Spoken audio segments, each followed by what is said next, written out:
شام کا وقت تھا جب میں باورچی خانے میں کھڑی رات کے کھانے کی تیاری کر رہی تھی کہ دروازے پر دستک ہوئی۔ میں نے جلدی سے ہاتھ صاف کیے اور دروازہ کھولا۔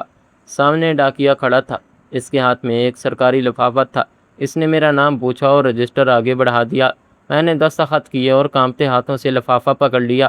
میرا دل زور زور سے دھڑک رہا تھا کیونکہ میں کئی دنوں سے اسی خط کا انتظار کر رہی تھی۔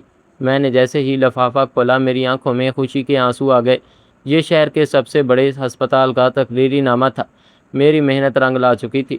کئی سالوں کی پڑھائی، بے شمار راتوں کی جاگ کر کی گئی تیاری اور والدین کی دعائیں آخر کار قبول ہو گئی تھی۔ میری خوشی کی انتہا نہ رہی۔ میں دوڑتی ہوئی صحن میں آئی جہاں ساس، سسر اور شوہر بیٹھے چائے پی رہے تھے۔ میں نے خوشی سے کانپتی آواز میں کہا، ابو جی، میری نوکری لگ گئی ہے شہر کے بڑے ہسپتال میں۔ کل مجھے جوائن کرنا ہے۔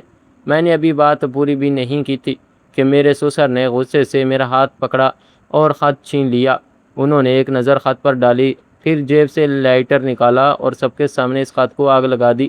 جلتے ہوئے کاغذ کو دیکھ کر میرا دل ایسا ٹوٹا جیسے کسی نے میری برسوں کی محنت راکھ بنا دی ہو۔ میں بے اختیار آگے بڑھی مگر انہوں نے سخت آواز میں کہا، اس گھر کی بہو نوکری نہیں کرے گی، یہ ہمارا فیصلہ ہے۔ میری ساس نے بھی غصے سے میری طرف دیکھا اور بولی، ہمارے خاندان کی عورتیں گھر سے باہر جا کر کام نہیں کرتی۔ تمہیں جو کرنا ہے اس گھر کے اندر کرنا ہے۔ باہر جا کر لوگوں کے درمیان کام کرنے کی اجازت کبھی نہیں ملے گی۔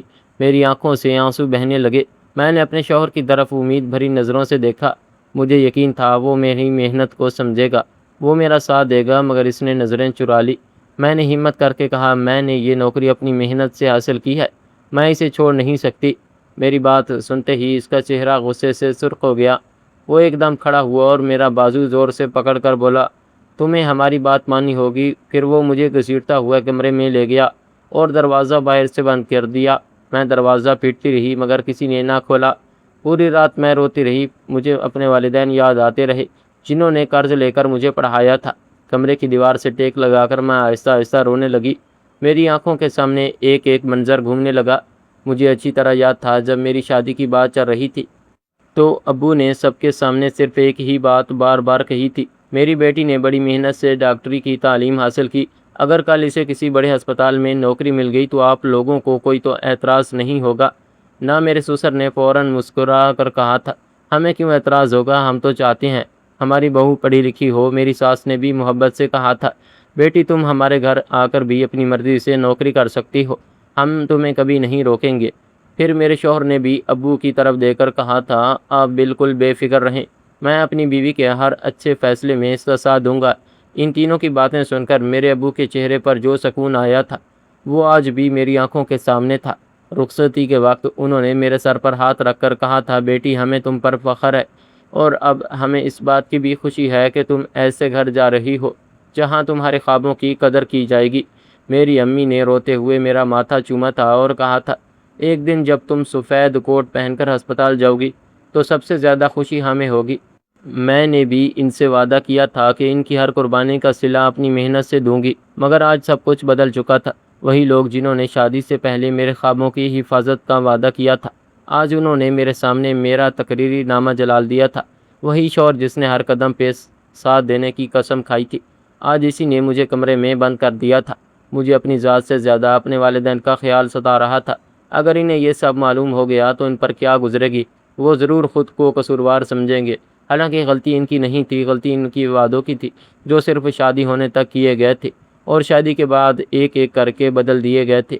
میں نے آنسو صاف کیے اور دل ہی دل میں سوچا، شاید انسان کے خواب دشمن نہیں توڑتے، کبھی کبھی اپنے ہی لوگ توڑ دیتے ہیں جن پر انسان سب سے زیادہ بھروسہ کرتا ہے۔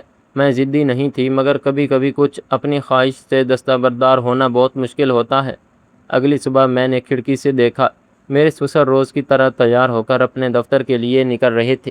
گھر میں عجیب خاموشی تھی۔ میرا شوہر بھی کہیں نکل گیا تھا، ساس اپنے کاموں میں مصروف تھی۔ میرے سسر ابھی دفتر جانے کے لیے دروازے تک پہنچے ہی تھے کہ اچانک انہیں یاد آیا شام کو ان کے پرانے دوست اپنے خاندان کے ساتھ کھانے پر آ رہے ہیں۔ وہ برسوں بعد شہر واپس آئے تھے اور ان سے ملنے کی ضد کر رہے تھے۔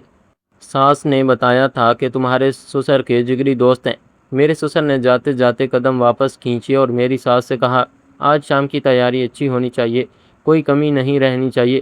پھر وہ چند لمحے خاموش رہے اور بولے، پہلے اس لڑکی کو کمرے سے نکالو ورنہ مہمانوں کے سامنے تماشا بن جائے گا۔ میری ساس نے ناگوارگی سے چابی نکالی اور دروازہ کھول دیا۔ میں خاموشی سے باہر آ گئی۔ میری آنکھیں سوجی ہوئی تھی مگر میں نے کسی سے کوئی شکایت نہ کی۔ میں سیدھا باورچی خانے میں چلی گئی اور مہمانوں کی تیاری میں لگ گئی۔ شام ہوتے ہی مہمان آ گئے۔ میرے سسر نے بڑے احترام سے اپنے دوست کا استقبال کیا۔ وہ شہر کے مشہور سینئر ڈاکٹر تھے جنہوں نے اپنی پوری زندگی سرکاری ہسپتال میں خدمت انجام دی تھی۔ ان کے ساتھ ان کی اہلیہ اور بیٹا بھی تھے۔ سب لوگ ڈرائنگ روم میں بیٹھ کر باتیں کرنے لگے جبکہ میں چائے کی ٹرے تیار کر رہی تھی۔ میری ساس نے ہمیشہ کی طرح مجھے ہدایت دی کہ چائے رکھ کر فوراً واپس آ جانا، زیادہ دیر وہاں کھڑی مت رہنا۔ میں خاموشی سے ٹرے اٹھا کر ڈرائنگ روم میں گئی۔ جیسے ہی میں نے چائے میز پر رکھی، وہ سینئر ڈاکٹر چند لمحوں کے لیے مجھے غور سے دیکھتے رہ گیا، پھر اچانک اپنی جگہ سے کھڑے ہو گئے۔ ان کی آنکھوں میں حیرت صاف نظر آ رہی تھی۔ انہوں نے بے اختیار کہا، بیٹا تم یہاں؟ میں بھی انہیں دیکھ کر چونک گئی۔ وہ میرے میڈیکل کالج کے پروفیسر تھے جنہوں نے آخری سال میں مجھے پڑھایا تھا۔ ان کو اس طرح اچانک دیکھ کر مجھے خوشگوار حیرت ہوئی۔ میں نے ادب سے سلام کیا تو انہوں نے مسکراتے ہوئے جواب دیا، پھر فوراً میرے سسر کی طرف مڑے اور بولے، یہ آپ کی بہو ہے؟ میرے سسر نے فخر کے بجائے معمولی سے انداز میں کہا، جی ہماری بہو ہے۔ اچھا، صرف بہو ہے یا ڈاکٹر بہو ہے؟ میرے خیال میں تو اب تک ان کو ڈاکٹر بن جانا چاہیے تھا۔ میرے سسر نے کہا، یار تمہیں تو پتہ ہے ہمارے خاندان کی عورتیں نوکری نہیں کرتی۔ یہ سنتے ہی ڈاکٹر صاحب کے چہرے کا رنگ بدل گیا۔ وہ چند لمحے خاموش رہے، پھر بولے، شاید آپ کو نہیں معلوم کہ آپ کی بہو میں میرے پورے بیچ کی سب سے ذہین طالبات میں سے ایک تھی۔ کئی بار گولڈ میڈل جیتا۔ اس کی ریسرچ پروجیکٹ کو پورے صوبے میں سراہا گیا تھا۔ میں نے خود اس کے لیے بڑے ہسپتال میں اس کی قابلیت کی بنیاد پر مضبوط رائے لکھی تھی، کیونکہ مجھے یقین تھا یہ جہاں بھی جائے گی اپنے علم سے لوگوں کی جان بچائے گی۔ ڈرائنگ روم میں مکمل خاموشی چھا گئی۔ میرے شوہر نے پہلی بار حیرت سے میری طرف دیکھا جبکہ میری ساس کے چہرے پر بھی حیرانی تھی۔ ڈاکٹر صاحب نے میری طرف دیکھ کر پوچھا، بیٹا تم نے جوائننگ کر لی؟ میرے ہونٹ خاموش رہے۔ میں نے نظریں جھکا لی۔ میرے اس خاموش جواب میں نے سب کچھ بتایا تھا۔ ڈاکٹر صاحب نے میرے سسر کی طرف دیکھا اور آہستہ مگر بھرپور لہجے میں کہا، مجھے پوری بات تو نہیں معلوم لیکن اتنا ضرور سمجھ گیا ہوں، یہاں کسی نے ایک قابل ڈاکٹر کو گھر کی چار دیواری میں روک دیا ہے۔ یاد رکھیے، تعلیم یافتہ بہو خاندان کی بے عزتی نہیں بلکہ سب سے بڑے فخر ہوتی ہیں۔ ڈاکٹر صاحب کی بات ختم ہوئی تو پورے کمرے میں خاموشی چھا گئی۔ میرے سسر پہلی بار لاجواب نظر آ رہے تھے۔ وہ ہمیشہ ہر بات کا فوراً جواب دیتے تھے مگر اس وقت ان کے پاس کہنے کے لیے ایک لفظ بھی نہیں تھا۔ میرے شوہر بار بار کبھی میری طرف دیکھتا اور کبھی اپنے والد کی طرف۔ اسے شاید پہلی بار احساس ہوا تھا کہ جس عورت کو وہ صرف اپنے گھر کی بہو سمجھتا رہا وہ اپنے شعبے میں کتنی قابل تھی۔ کچھ لمحوں بعد ڈاکٹر صاحب نے دوبارہ بات شروع کی اور بولے، میں نے اپنی پوری زندگی ہسپتال میں گزاری۔ مجھے اچھی طرح معلوم ہے کہ ایک قابل ڈاکٹر بننے میں کتنی محنت لگتی ہے۔ کئی سال کی نیندیں قربان کرنی پڑتی ہیں۔ گھر والے دعائیں کرتے ہیں، استاد محنت کرتے ہیں، پھر جا کر ایک ڈاکٹر تیار ہوتا ہے۔ اگر ایسے لوگ صرف اس لیے گھر بٹھا دیے جائیں کہ وہ عورت ہیں تو نقصان صرف ایک خاندان کا نہیں بلکہ ان مریضوں کا بھی ہوتا ہے جنہیں ایک اچھے ڈاکٹر کی ضرورت ہوتی ہے۔ میری ساس نے پہلی بار آہستہ آواز میں کہا، مگر ہمارے خاندان میں آج تک کوئی بہو نوکری کرنے نہیں گئی تھی۔ ڈاکٹر صاحب مسکرائے اور بولے، بہن جی، کبھی نہ کبھی ہر اچھی روایت کی شروعات بھی کسی ایک گھر سے ہی ہوتی ہے۔ اگر پرانی رسم غلط ہو تو اسے بدلنے میں شرم نہیں، فخر ہونا چاہیے۔ میرے سسر نے گہری سانس لی مگر پھر بھی ان کے اندر ان کی انا انہیں خاموش رہنے نہیں دے رہی تھی۔ وہ بولے، لوگ کیا کہیں گے؟ ڈاکٹر صاحب نے فوراً جواب دیا، لوگ 2 دن باتیں کریں گے پھر بھول جائیں گے، مگر اگر آپ نے اس بچی کا مستقبل برباد کر دیا تو یہ پچھتاوا زندگی بھر آپ کا پیچھا نہیں چھوڑے گا۔ کیا پتہ کئی مریض ایسے ہوں جن کے نصیب میں اللہ تعالیٰ نے تمہاری بہو کے ہاتھ سے شفا یاب ہونا لکھا ہو۔ یہ الفاظ میرے سسر کے دل پر جیسے سیدھے جا کر لگے۔ انہوں نے میری طرف دیکھا، میری آنکھوں میں آنسو تھے مگر میں نے آج بھی ان سے کوئی شکایت نہیں کی تھی۔ میں خاموشی سے کھڑی رہی تھی۔ کچھ دیر بعد میرے سسر اپنی جگہ سے اٹھے اور بغیر کچھ کہے اپنے کمرے میں چلے گئے۔ سب لوگ حیران رہ گئے۔ تقریباً 10 منٹ بعد وہ واپس آئے۔ ان کے ہاتھ میں ایک چھوٹا سا ڈبہ تھا۔ انہوں نے ڈبہ کھولا تو اس میں جلے ہوئے کاغذ کے چند ٹکڑے تھے۔ انہوں نے دھیمی آواز میں کہا، جب میں نے غصے میں تمہارا جوائننگ لیٹر جلا دیا تھا تو پوری طرح جلنے سے پہلے ہی میں نے یہ ٹکڑے اٹھا کر رکھ دیے۔ نہ جانے کیوں میرا دل نہیں مان رہا تھا کہ میں نے صحیح کیا ہے۔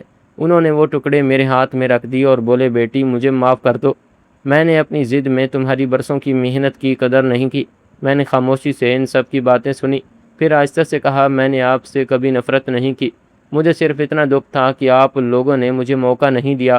ڈاکٹر صاحب مسکرا دیے اور بولے، بیٹی میرا دوست دل کا برا نہیں، بس خاندانی روایات کے آگے بے بس اور مجبور ہو جاتا ہے، مگر اب یہ خود نئی روایات بنائے گا۔ ابھی بھی دیر نہیں ہوئی، کل صبح ہسپتال جاؤ۔ میڈیکل سپرنٹینڈنٹ میرا پرانا شاگرد ہے، میں اس سے خود بات کر لوں گی۔ اگر ایک دن کی تاخیر ہوئی بھی ہے تو وہ وجہ سمجھ جائے گا، لیکن اس کے بعد کوئی بہانہ نہیں چلے گا۔ میرے سسر نے فوراً کہا، نہیں اب میری بہو ضرور جائے گی، میں خود اسے ہسپتال چھوڑ کر آؤں گا۔ اگلی صبح میرا شوہر اور میرے سسر مجھے خود ہسپتال ڈراپ کر کے گئے۔ ہسپتال کے اندر چلی گئی، میرے قدموں میں پہلے سے کہیں زیادہ اعتماد تھا، کیونکہ آج میرے ساتھ صرف میری ڈگری نہیں بلکہ میرے اپنے گھر والوں کی دعائیں بھی تھیں۔ اللہ تعالیٰ نے خود میرے لیے راستے بنائے۔ ڈاکٹر صاحب کا ہمارے گھر آنا، میرے سسر کو سمجھانا اور ان کا مان جانا میرے لیے کسی معجزے سے کم نہیں تھا۔